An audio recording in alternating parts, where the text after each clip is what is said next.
Hi, you're watching Time Warner Cable's local edition, the Sacramento Report. I'm Jaime Garza, and I'm joined today by Assemblymember Toni Atkins. Nice to have you here. Thank you, Jaime.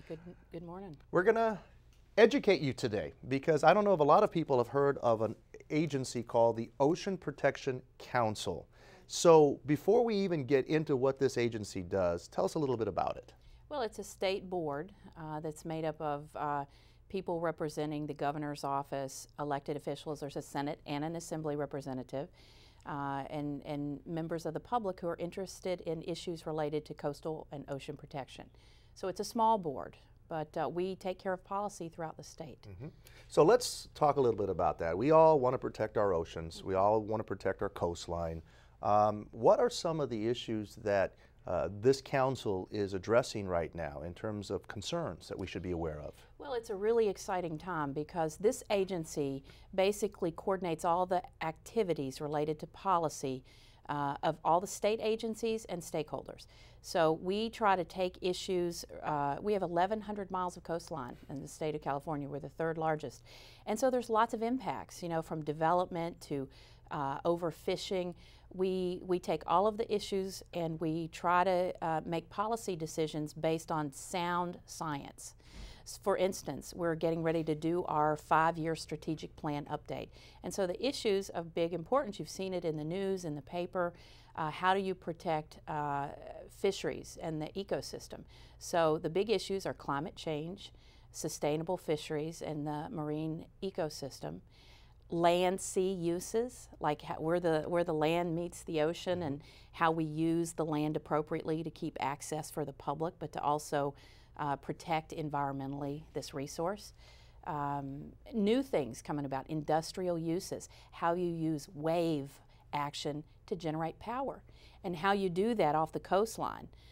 Those are the kind of things that Californians care a great deal about, and they want us to make good decisions for future generations. These are things that we don't hear a lot about. Of course, we hear about climate change, and we're all aware of that. But to understand on how to harvest the ocean and its power for our good, things like that, seems to be very interesting, at least to me. Well, it's pretty exciting, and you have all of these agencies, including the Coastal Commission, Ocean Conservancy, all working together to figure out how to do this in a way that protects the ocean, the coastline, but makes use of our natural resources. If you think about it, California, in terms of our ocean, it's one of our biggest tourist attractions, but it's also a producer of food, you know, our fisheries. And where I'm from in San Diego, you know, pretty much our tuna industry is gone because we've overfished it. So how do you strike that balance between allowing centuries-old industry of fishing and yet not overfish and deplete the population so that you really change the ecosystem?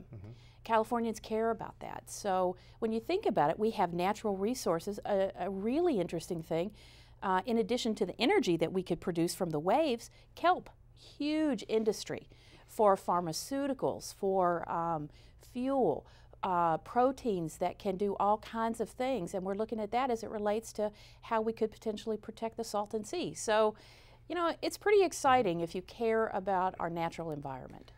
We have 30 seconds left. How do people at home watching right now get involved? Well, the best thing you can do is participate and help support the activities of these boards and commissions that do the work. Get your marine tail license plate, and you can Google it and find a way. Support the coastline. As Californians, we all care about the coast, whether you live in Central Valley or in beautiful San Diego. The Ocean Protection Council, Yes. just in case you're interested in getting involved. Assemblymember Toni Atkins, thank you so much for filling us in on this particular council, and thank you at home for watching Time Warner Cable's local edition. This has been the Sacramento Report.